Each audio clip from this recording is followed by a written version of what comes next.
अनमोल जानकारी चैनल में आप सभी दोस्तों का स्वागत है।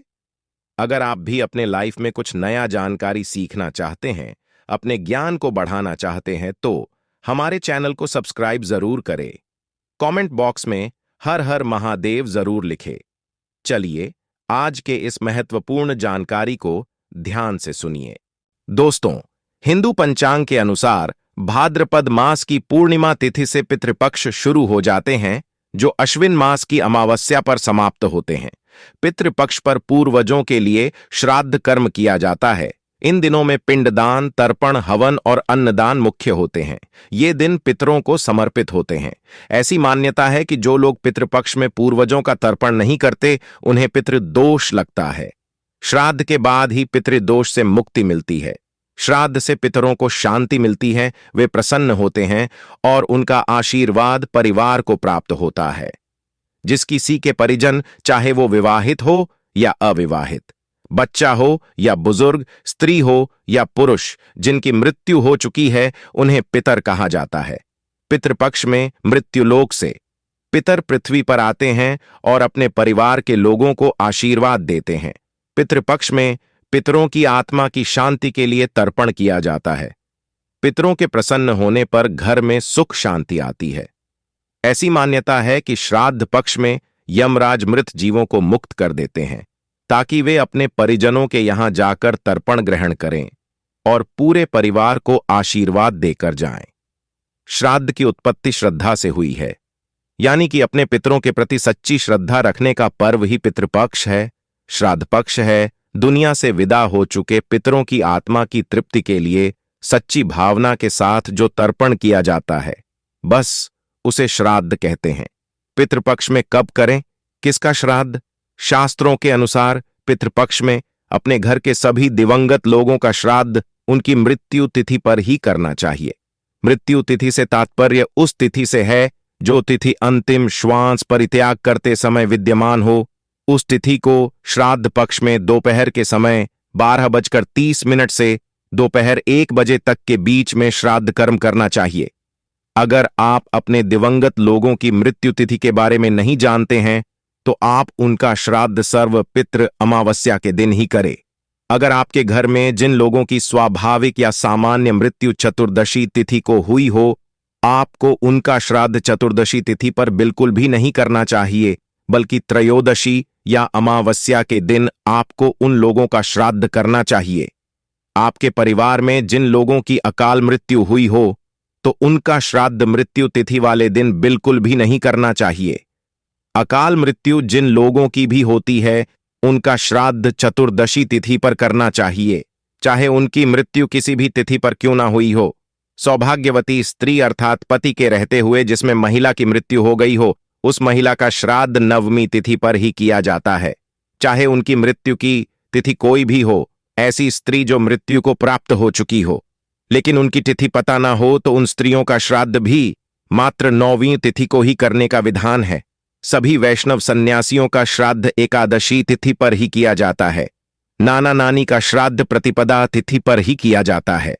दोस्तों, जिन परिजनों को अकाल मृत्यु प्राप्त हुई है, जैसे कि शस्त्रघात, आत्महत्या, विष और दुर्घटना आदि से मृत लोगों का श्राद्ध चतुर्दशी तिथि पर ही किया जाता है। पितृपक्ष में श्राद्ध और तर्पण पूरे विधि विधान से करना चाहिए। शास्त्रों में कुछ ऐसे कार्य बताए गए हैं जिन्हें पितृपक्ष के दौरान भूल कर भी नहीं करना चाहिए। अगर ये कार्य आप करते हैं तो आपके पितृ आपसे नाराज हो जाएंगे और आपके श्राद्ध और तर्पण को स्वीकार नहीं करेंगे। तो आइए जानते हैं कि पितृपक्ष के दौरान कौन से ऐसे काम हैं जिन्हें भूलकर भी नहीं करना चाहिए। लेकिन दोस्तों, उससे पहले तो आपसे रिक्वेस्ट करते हैं कि वीडियो को लाइक जरूर करिएगा, दोस्तों को शेयर कर दीजिएगा, और अगर आपने अभी तक चैनल को सब्सक्राइब नहीं किया है तो चैनल को सब्सक्राइब करके जरूर दबाइएगा। पितृपक्ष में पितरों की पूजा के दौरान, यानी कि श्राद्ध तर्पण के दौरान, खास ध्यान रखने की बात यह है कि पूजा में लोहे के बर्तनों का इस्तेमाल नहीं करना चाहिए। ऐसी मान्यता है कि पितृपक्ष के दौरान लोहे के बर्तन का इस्तेमाल करने से परिवार पर उसका अशुभ प्रभाव पड़ता है। इसलिए इस दौरान विशेष रूप से तांबा, पीतल या अन्य धातु के बने बर्तनों का ही इस्तेमाल करें। भूल कर भी लोहे के बर्तन का इस्तेमाल ना करें। पितृपक्ष के दौरान यदि आप काश कर रहे हैं तो ना ही शरीर पर तेल लगाएं और ना ही पान खाएं। इसके अलावा किसी दूसरे के घर का खाना भी इस दौरान खाना वर्जित होता है। पितृपक्ष में अपने पूर्वजों की आत्मा की शुद्धि के लिए पूजा की जाती है। यह समय उन्हें याद करने का और पितरों के लिए शोक मनाने का होता है। एक तरह से शोकाकुल माहौल होता है। इसमें धार्मिक मान्यता है कि इस समय कोई शुभ कार्य संपन्न नहीं किए जाते हैं और घर में किसी भी तरह की कोई नई वस्तु की खरीदारी करना भी अशुभ माना जाता है।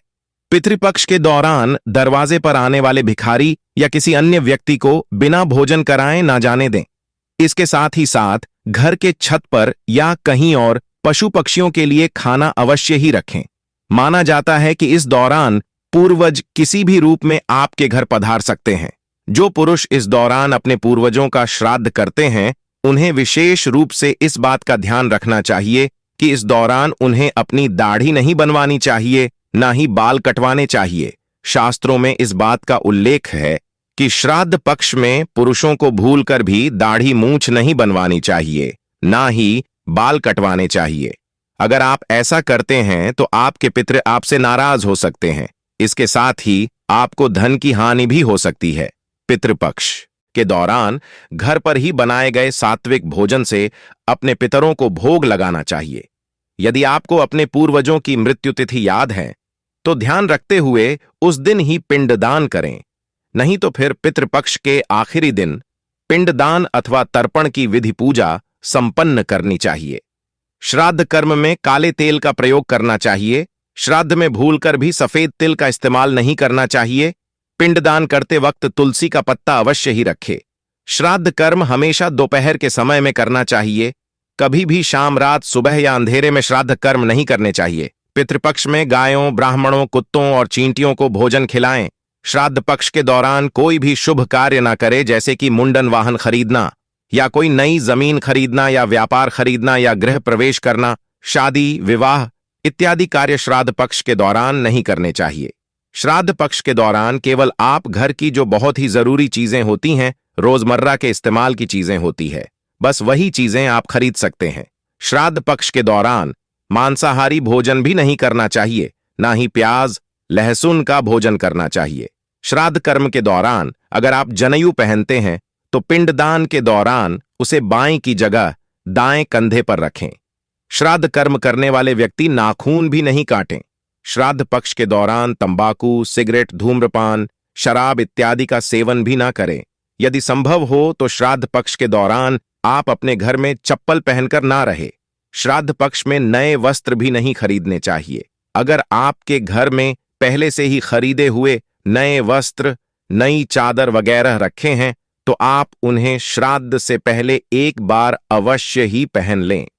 चादर वगैरह है तो एक बार उन्हें अवश्य ही बिछा लें, क्योंकि श्राद्ध के दौरान कोरे कपड़े का यानी कि बिना पहने हुए, बिना इस्तेमाल किए हुए कपड़े का इस्तेमाल नहीं किया जाता है। पितृपक्ष में श्राद्ध करने वाले व्यक्ति को ब्रह्मचर्य का शक्ति से पालन करना चाहिए। पितृपक्ष में कुछ चीजें खाने से भी मना किया गया है, जैसे कि चना दाल, जीरा, काला नमक, लौकी, खीरा, सरसों का साग, प्याज, लहसुन, मीट, अंडा आदि नहीं खाना चाहिए। श्राद्ध पक्ष के दौरान सौंदर्य प्रसाधन की चीजों का इस्तेमाल नहीं करना चाहिए। इसके साथ ही इस दौरान या फिर परफ्यूम लगाने से भी बचना चाहिए। श्राद्ध पक्ष के दौरान शरीर पर तेल या साबुन भी नहीं लगाना चाहिए। महिलाओं को नाखून और माल भी नहीं काटने चाहिए। श्राद्ध पक्ष के दौरान क्रीम पाउडर भी नहीं लगाना चाहिए। कहीं कहीं पर श्राद्ध पक्ष के दौरान कपड़े धोने की या फिर कपड़े सिलने की भी मनाही होती है।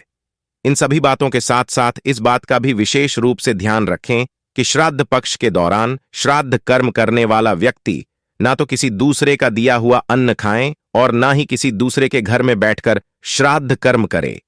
यानी कि अपने पूर्वजों का श्राद्ध या तो अपने घर पर बैठकर करें या फिर किसी धार्मिक स्थल पर जाकर या सार्वजनिक मंदिर पर जाकर आप अपने पूर्वजों का श्राद्ध कर सकते हैं, लेकिन किसी अन्य के घर पर जाकर अपने पूर्वजों का श्राद्ध न करें। शास्त्रों के अनुसार श्राद्ध पक्ष के दौरान अगर कोई व्यक्ति इन नियमों का पालन नहीं करता तो तमाम दुखों और तकलीफों से गुजरना पड़ता है। उसके पितरों को शांति नहीं मिलती है। आइए अब जानते हैं श्राद्ध पक्ष के दौरान ऐसे कौन से काम हैं जिन्हें करने से पितरों का आशीर्वाद मिलता है।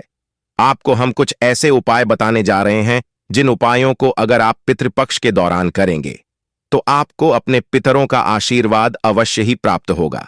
कहते हैं घर हो या व्यापार स्थल, पितरों की हंसती मुस्कुराती हुई तस्वीर लगानी चाहिए, लेकिन ध्यान रखें, तस्वीर हमेशा दक्षिण पश्चिम की दीवार या कोने पर ही लगाए।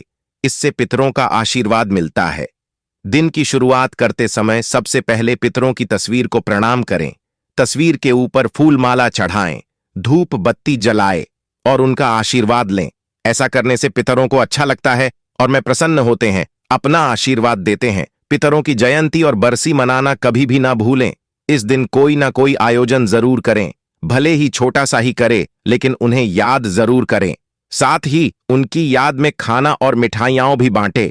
इससे उनकी कृपा सदैव आप पर बनी रहेंगी। पितरों को प्रसन्न करने के लिए आप उनके नाम पर प्याऊ बनवाएं। कहते हैं कि इससे उन्हें काफी प्रसन्नता मिलती है। इसके अलावा उनके नाम पर श्मशान में बैठने की व्यवस्था करवाएं। यदि चाहें तो कोई चबूतरा बनवा सकते हैं, या फिर चबूतरा बना हो तो उसके ऊपर शेड भी डलवा सकते हैं।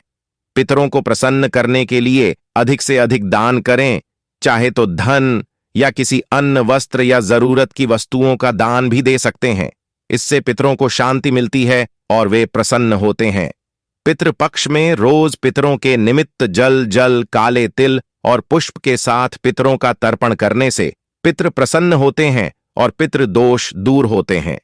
पितृपक्ष में अपने पितरों के नाम से श्रीमद् भागवत गीता और गरुड़ पुराण का पाठ कराने से पितरों को शांति प्राप्त होती है। पितृपक्ष के दौरान रोजाना सुबह स्नान करने के पश्चात ओम पितरों बिना माह इस मंत्र का जाप अवश्य ही करें। ऐसा करने से पितरों की आत्मा को शांति मिलती है और पितृ प्रसन्न होते हैं। इसके साथ ही पितरों की प्रसन्नता के लिए पितृपक्ष में श्री गीता जी का भी पाठ अवश्य करना चाहिए। दोस्तों, इन छोटे छोटे उपायों को पितृपक्ष के दौरान करने से पितरों की आत्मा को शांति तो मिलती है, इसके साथ ही पितरों का आशीर्वाद प्राप्त होता है। पितरों के आशीर्वाद से सभी काम निर्विघ्न पूरे हो जाते हैं और घर में सुख समृद्धि आती है। तो दोस्तों, ये थे आज की छोटी सी जानकारी। ये जानकारी कैसा लगा आप हमें कमेंट में जरूर बताएं, और हां, कमेंट में अपना नाम और राशि जरूर लिखना, ताकि आने वाले समय में आपको आपके राशि के अनुसार हम उपाय और सुझाव बता सके। वीडियो को आगे शेयर करना न भूले। आपके एक छोटे से प्रयास किसी की जीवन में खुशहाली ला सकता है। जय श्री राम। धन्यवाद।